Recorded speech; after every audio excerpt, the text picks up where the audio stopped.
Tonight on the Daily Debrief, friends and family describe a beloved dentist gunned down by this convicted murderer for hire. Well, one thing they remember most or miss most, it would be her laugh. Will the convicted killer be sentenced to death or life in prison? And are his tattoos a memory of the crime? Plus, the suspect in an attack on a Jewish synagogue appears in a Pittsburgh courtroom. The same day as this man also appears in court in Florida on charges he sent suspected bombs to top-ranking Democrats. That's straight ahead on the Daily Debrief for Monday, October 29th.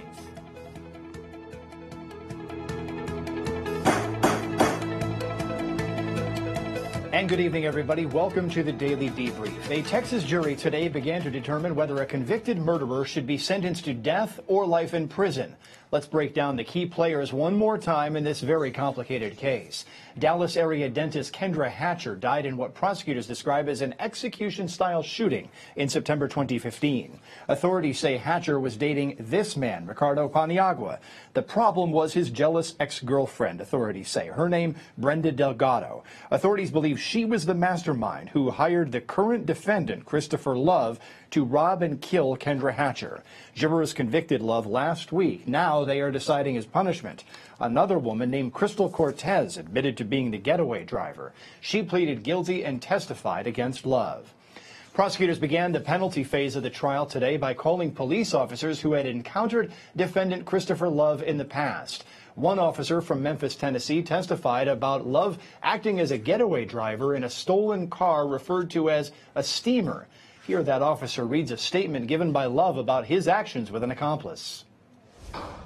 He said, "Stop right here on the same parking lot that we parked on." He jumped out. It was not even 10 seconds. He jumped back in the truck with 2 bags and said, "Let's go." He was telling me, "Go, go." Asked him what was going on. He said, "Don't worry about it." And then he said he robbed a lady. Then I told him to take me home and he could keep the truck and he could talk to me later on. I seen him Monday, the day after the 4th of July, and it was getting dark. I said, "What's up?" And he took off running from me like I had did something to him and left the truck and the keys. I took the speakers out of the Toyota and put them in my car. Okay, and then you asked if he was supposed to get anything. He said he was supposed to get, he was going to give him something. Right? Yes. He had used a term in there that he had a steamer. You asked, "What do you mean by that?" And what was his answer? It's a stolen car. And then you asked him, "Why did you participate in the robbery?" He said, I didn't know it was a robbery. Yes. But later on, he pleads guilty to it as a robbery. Is that right? Yes. Another officer testified about another incident involving the defendant, drugs, and a gun. We did find like a gallon-sized Ziploc bag in the trunk area that had what appeared to be marijuana residue. There's a hole in the carpet. What you're viewing is you're actually seeing the grommet through the hole of the carpet. So that told me that carpet had been removed away from that grommet. All right, what did you do when you noticed this grommet? So we start in further searching the vehicle, and to search that further, you would actually go up into where the air conditioner duct would go. You know the thing you hit your feet on when you sit in the passenger seat if you're a tall guy? Sure. That from there. The carpet would actually go up underneath there, and then you could pull it back to search that area. And that's how I did, yes. Okay, did you notice anything when you pulled that back to search that area? I did. I located a handgun underneath the carpet right there by the air duct. The next witness testified about the defendant's tattoos, what they might mean, and why they changed while he was in prison. Life or death. And what's surrounding the phrase life or death? There's approximately 6 different money signs. It appears to be some type of revolver or semi-automatic handgun. Underneath the money sign, it says one-man army, and it's a picture of an AK-47. Is that a semi-automatic or automatic rifle? That's correct. Is that a... and then, do you know what these black dots are around him? I don't know what those are. Seamus Love again. These are the more recent photos. You see that black dot now? Yes, sir. And what's coming out of that black dot now? It appears to be smoke. Appears to be smoke coming out of those holes. Now, what would you attribute those black holes to be? They appear to be bullet holes. They weren't on there. If we look at State Exhibit 382, they were not on there at the time of arrest. Is that correct? That's correct. Here to talk about this case now is attorney Matthew Mangino from Pittsburgh. Matthew, good to see you again here on the Debrief. Thanks for having me. Okay, so this is the penalty phase. The defendant was convicted. The prosecution is piling everything he ever did on his criminal record onto him. I assume that is to prove those aggravating factors, to try to call him some kind of an habitual criminal.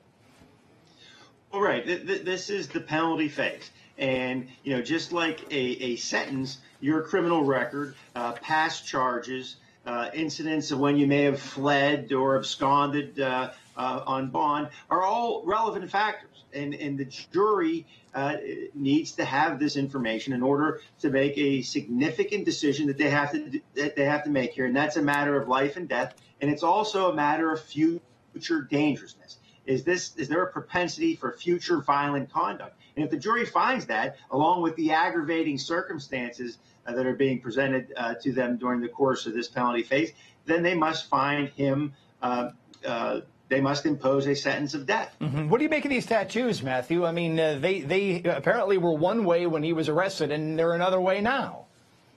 Yeah, that's certainly troubling, and it's troubling in that you know, it may be indicative of someone who is kind of boasting about what they did here, and you know, that certainly is a factor in terms of future dangerousness. This is someone who wants to boast about killing somebody, and that is extremely important for the jury to understand, and I think the prosecution did a nice job of presenting that to them. Mm-hmm. Matthew, we'll check in with you again in a couple of minutes here. Back to court, though, first, where testimony in this penalty phase for Kristopher Love turned to the victim's sister.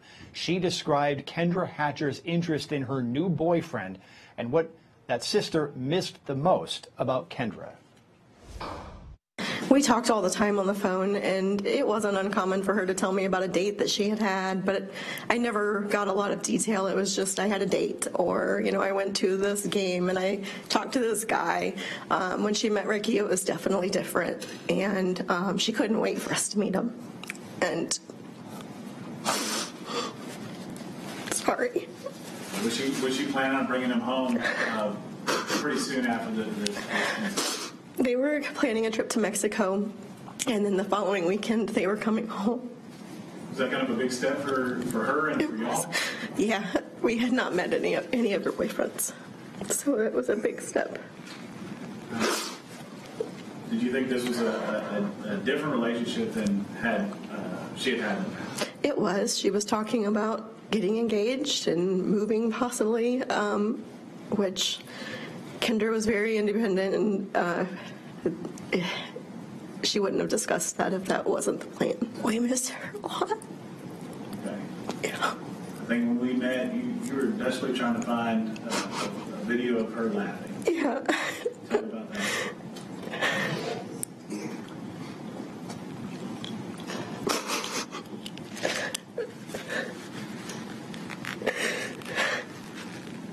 I just wish she could walk through the room and do it for you, because it was so... Just Kendra, she had this laugh. And I think if you asked anybody who knew her, one thing they remember most or miss most, it would be her laugh. That sorrowful testimony continued with a friend of Kendra Hatcher's testifying about her skills as a dentist, and then telling the jury about finding out at work that Kendra had been murdered. She was an excellent dentist. Number one, Kendra was incredibly intelligent. And so came with that, her hand skills were very good. And I can say that personally because she has worked on me. And more than that, her people skills. She had a way of putting patients at ease, especially children. She would explain procedures to them, show them what she was going to do, and then do them. And she was very good with the kids. Kids loved her.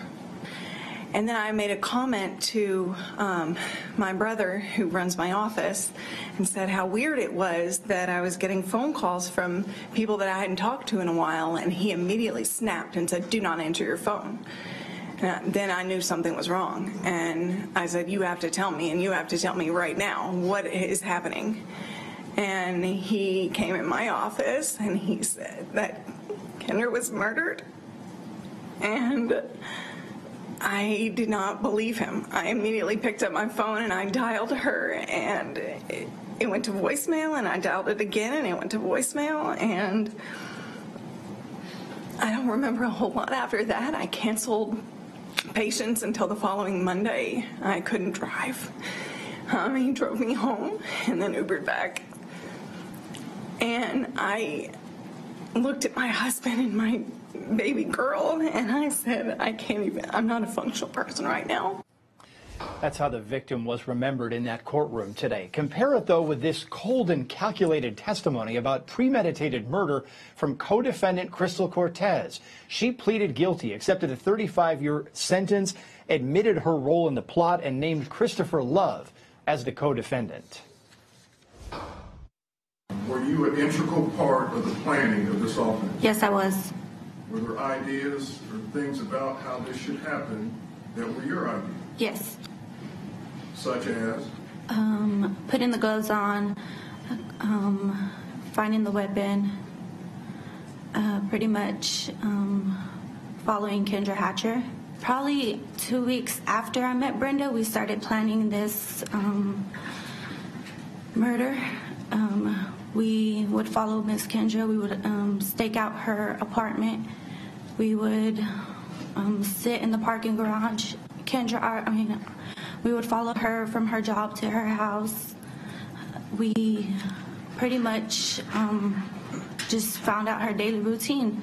One of the plans were to inject her with the needle. Another plan was to shoot her directly, and another plan was to kidnap her. And did Mr. Love have a plan that he preferred? He pretty much said that it would be easier just to kill her with the gun. Back once more tonight is attorney Matthew Mangino from Pittsburgh. That testimony from the co-defendant was so cold. She says, look, I was wrapped up in this with Delgado, with the defendant. Jurors bought that. They put a lot of value in that testimony. Yeah, what a contrast between the last couple of witnesses. Kendra's sister and her friend, who were very emotional, and it really put a human side to Kendra that the jurors wouldn't have heard during the guilt phase. But the cold and calculated testimony of Crystal Cortez, really, brings this home. This was a planned, premeditated murder. I mean, they looked at different options, kidnapping, injections, and the way she testified, and just, She just spit out the facts. Yeah, look, Matt, the defense is saying here that, wait, the mastermind, the ex-girlfriend, Delgado, she can't get the death penalty because she fled to Mexico, and Mexico wouldn't send her back to Texas unless Texas prosecutors agreed to take the death penalty off the table. The defense here for Love is saying that isn't fair to our guy. What do you think? Listen, fair. He shot a woman point blank with a handgun. For him or his counsel to bring up the idea of fairness seems a little incongruous. It's just the way things worked out here. You had one witness or one defendant, Crystal Cortez, who acknowledged her responsibility and agreed to testify, and then you had the situation where Brenda Delgado fled, and there was the extradition issues that had to be resolved, and you want to bring her back and make sure that she faces justice. It may not be the death penalty, but she needs to face justice, and those are just some of the agreements that prosecutors have to make at times. Yeah, Mel, let's check in with you again here at the bottom of the hour here. Still ahead, though, tonight on the Daily Debrief, 2 defendants charged with federal crimes were both in court today. One accused in that weekend attack at a synagogue, the other accused of sending bombs to top Democrats. Plus, an update in the viral attack in Texas, which ultimately resulted in the death of the man on the ground. Find out why the defense is accusing prosecutors of hiding things from the jury when we return on the Daily Debrief.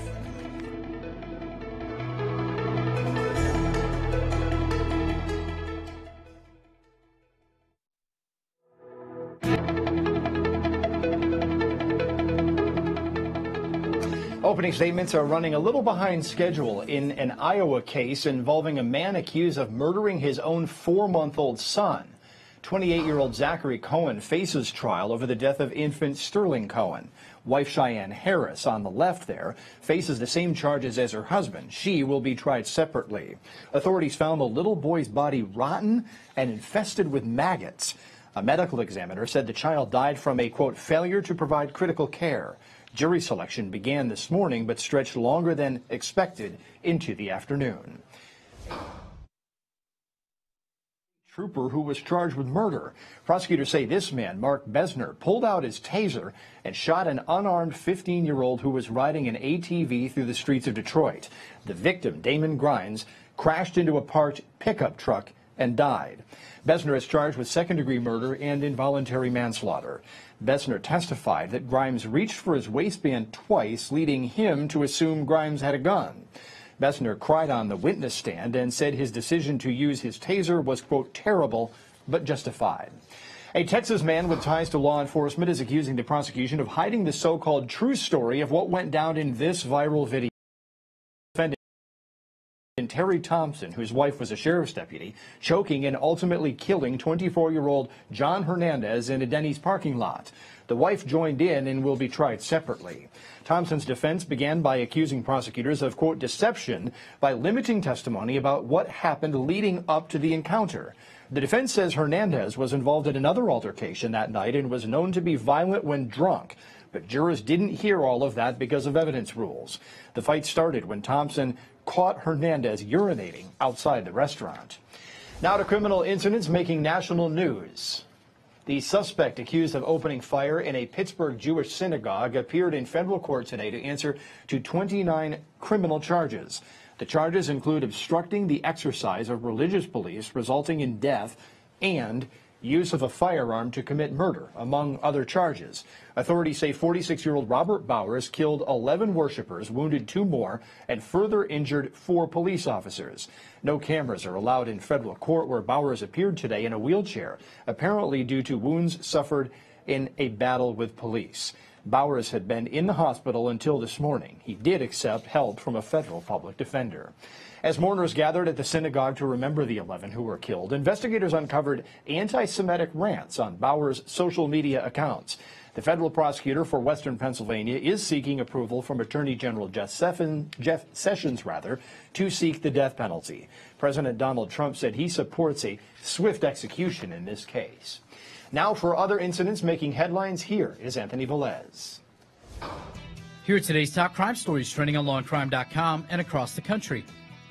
A Halloween party in a California nightclub based on the theme of the horror movie franchise The Purge turned into a real-life horror story when a mass shooting erupted. Authorities were called to the Sevilla nightclub in Riverside around midnight when gunfire was reported both inside and outside of the club. Officers located 2 gunshot victims at the scene, but an additional 5 victims reported to area hospitals with gunshot wounds. Authorities in Missouri have expanded their search for a missing 4-year-old who disappeared from his Jefferson City home last week. Investigators are searching for Darnell Gray, who disappeared from his home on Buena Vista Street, but authorities don't believe they are dealing with a case of parental abduction. A search party of nearly 50 volunteers searched the woods surrounding Washington Park, and investigators are working to drain a nearby pond to search for Darnell. Authorities are offering $500 for information leading to Darnell. CNN's president, Jeff Zucker, announced via Twitter that the news giant intercepted a suspicious package addressed to its headquarters in Atlanta. The package was discovered at an off-site facility where the CNN Center in Atlanta is having its mail screened after a package reportedly containing a pipe bomb was found at its New York offices last week. Cesar Sayoc was arrested last week in connection with a string of packages containing explosives sent to high-profile Democrats and CNN, but it is not clear if this package is linked to him. Those were today's top crime stories. I'm Anthony Velez for the Daily Debrief. While authorities in Atlanta sort out exactly who was behind the latest suspected bomb sent to CNN, Cesar Sayoc appeared in court today on charges related to last week's attempted bomb attacks. Reports from the courthouse say Sayoc appeared to have been fighting back tears during the brief hearing. Sayoc faces these 5 initial charges, carrying a total possible sentence of 58 years in prison. More charges could also be filed. Federal prosecutors want to move Sayoc to New York, but he will remain in Florida for a few more days while his defense team seeks to get him out on bail. Prosecutors promise to oppose any release because they say Sayoc is a danger to the community. Matthew Mangino joins us one last time. Matthew, let's talk about this case we were just discussing, Cesar Sayoc. Reports indicate the feds have this guy's DNA on a couple of the packages. They have latent fingerprints on at least one of them. This seems like a dream case for a prosecutor. What do you think? Well, if you looked at, obviously it's a very serious case. These explosives sent to a number of high-profile individuals, including, former presidents. But it didn't look very sophisticated. So I'm not entirely surprised that they have a latent fingerprint and other evidence that connects him directly, to these explosives. And certainly, he's done something which has created quite a bit of anxiety across the country. And I think federal prosecutors have done an excellent job, and investigators have done an excellent job in tracking him down very quickly. And ultimately, he is a threat to the public and should remain behind bars until this matter is resolved. Let me go down to that synagogue attack that we discussed. Interesting that I didn't see murder charges on the list there. My guess is that's because that would be a state charge, while the federal prosecutors are focusing on the federal hate crime laws. What's your assessment? Well, that's correct, Aaron. The feds have filed these hate crime charges with regard to the exercise of religion that causes death. But the local prosecutor, the DA in Allegheny County, has also filed criminal charges, including 11 homicide charges. So both of these cases can go on a path toward the death penalty. Ultimately, I think maybe the local prosecutors will defer to the feds at this point. But the thing about the death penalty is, both federally and in Pennsylvania, is that it's rarely carried out. Mm-hmm. There have only been 3 executions in Pennsylvania since 1976, and that's the same number on a federal level. While the death penalty is getting a lot of attention in this case, I'm not sure where it's ultimately going to end up. It's going to be tough to get there. Matthew Mangino, really appreciate your perspective today, as always. Thank you.